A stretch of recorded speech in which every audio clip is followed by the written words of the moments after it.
Yeso zenu chokwadi. Yeso ndataona chokwadi. Kaya pachabatwa nemosha. Kanya pachabatwa nemosha. Kari batsiro.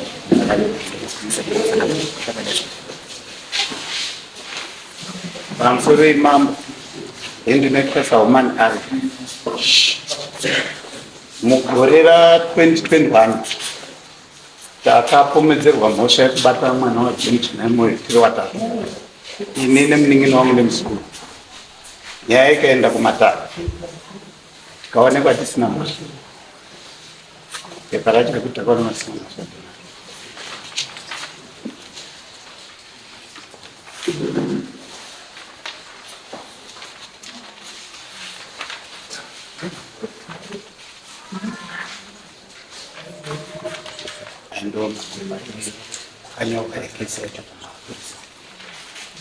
Then education yakazoitawo hearing yayo muna 2022 patopera gore ne about 6 months. Joni Chinamoi ndo pakazouyawo nemwana wake vakandiroverera sekunge wakutangisa futi nyaya, ndobva ndazomiswa basa muna January 2024. Saka ini ndiri kuti Joni Chinamoi akandipfuma panyaya yendisina kuita.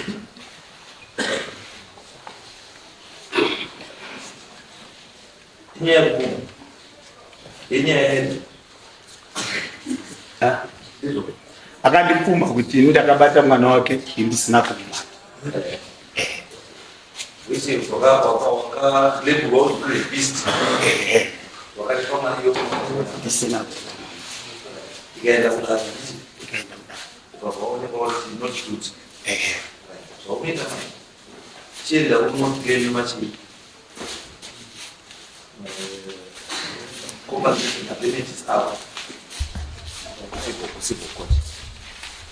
Because it's information of character. Saka yakatoenda kuoffice 1, yakatoenda na Major Street. Kuoneka usina mhosva. Saka right now chifaila machini. Faila kwa charges. Because kunoka already nyaya kwa hiyo ndio criminal. Saka kwa sababu kwa kujitia na bara. Because nini ndikauti piwa mombe 10. Ndikuti piwa mombe 10. Major Street zoti. Saka iwe tutanga uko unoclaim damages zako information and then you tell so much to show na wapi waita hizo tu hizo talisa kuona kuti isusu pachiwana cheni chawaka kanganisa chino tizeva kuti mbomshapure chi then ndo tushapura kutusanduka asi chekutanga information of chi character nature the type of crime yauruzwakaita rape, murder, stop theft, robbery, macases ane imwe level yawo yemutongo. Saka andikaiti kuidutura kubva kuya kuidzikisa patebhuru pangu haiti. Saka endai kucivil court munoprofile for macharges since makaita sei makaclear. Asi kuchiwana kuzotariswawo manje kuti kuchiwana pane here zvakaparawo zvinoita kuti timushapure misha. Nekuti chachandiurira kuti nyaya iyi takazoipa kumalawyers vachida kuita appeal yekubasa. Vaishandisa mapapers ezvakaitwa kuhearing kwandanga ndarovererwa because vekueducation ndakavapa mapapers vakati iwo isusu tinoitawo investigation dzedu dzakasiyana nedzakaitwa nevecriminal court. Saka ava ndopawakatora mukana ndokuroverera. Education wakangona kuhearing yakatoitwa nevakauya vari 3. No, chinoita supersede chimwe chii decision yecriminal court nedecision yedisciplinary committee. Because the education is not a court, it's disciplinary hearing. And saka that disciplinary hearing was supposed to stop forthwith because pani judgment yechi criminal court How can they proceed prosecution? All right. Issues right now, wakafind something different. What are they going to do?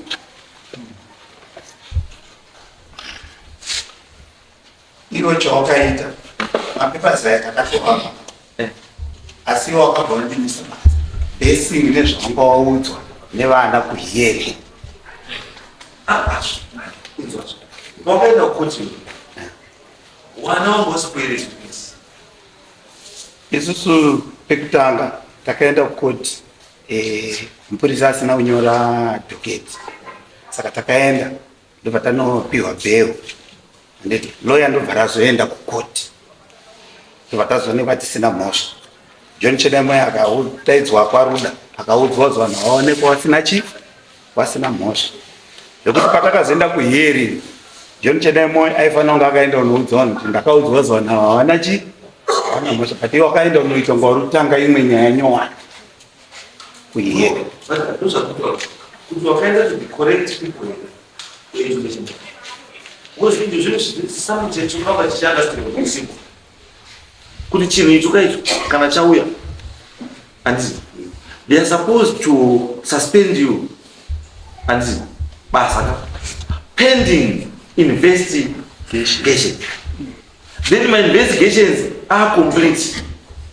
Nyaya yatopinda mukoti yatopera and there is judgment already.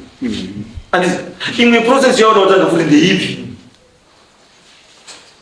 zvinotaura mama lawyer nandina akatsanangura but vanhu vaiita nyaya yeeducation ma-education officers I think vanhu vasinganzwisise rutivi rwemutemo kuti unoti chii.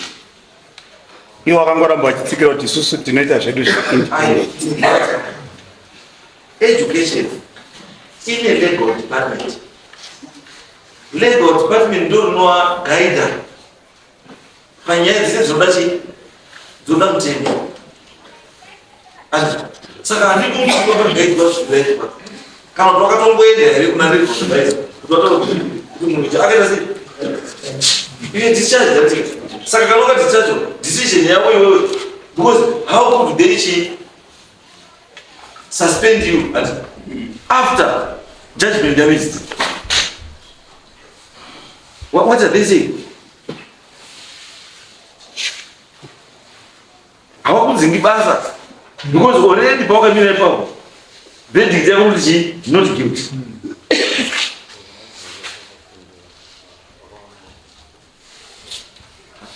Iwe pa education wakaenda kupi? Pa district here kana DSI wakaenda kupi? Hearing yakaitwa wakauya ama-inspectors pamutaya ndo wakaita hearing yacho. Waita hearing ka ndiyawo hearing andira wapedza iwe and saka ndikuti ndiyo my question ndikuti how are they going to change decision yamagistrate? Because you can only change the decision through an appeal to a higher court of appeal, which is the High Court. You do it for God. Pane munhu akapira panyaya yako High Court. Saka it means the decision given by the lower court is binding.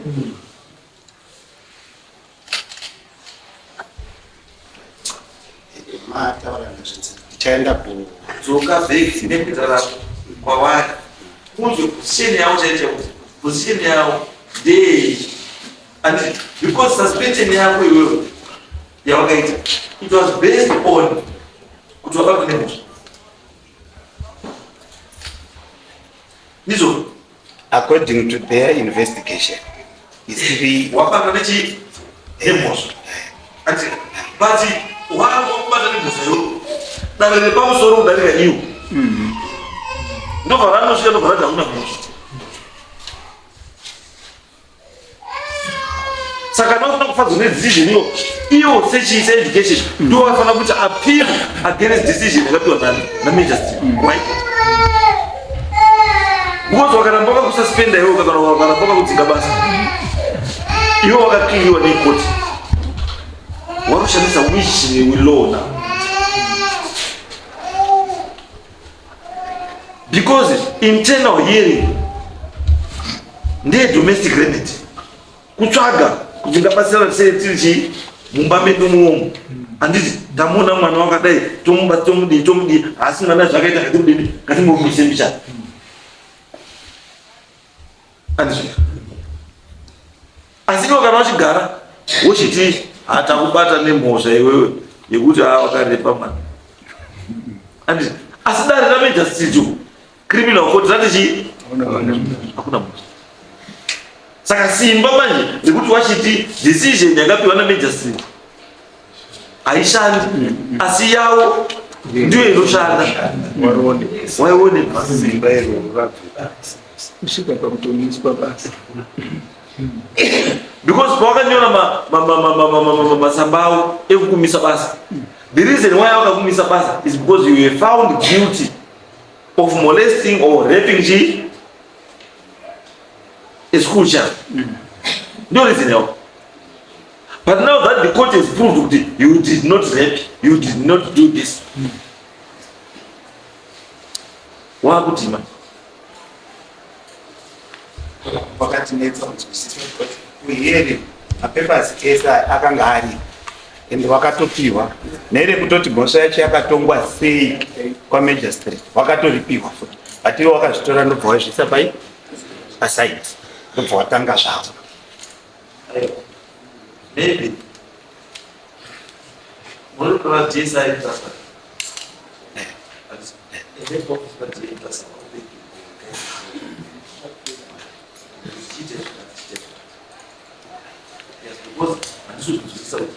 here is after judgment.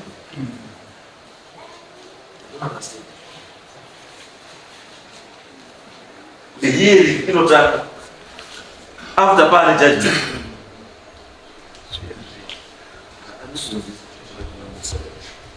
Yes, those what education is critical climate. You see the money community, but this is a criminal issue. And this criminal issue, this is one criminal court.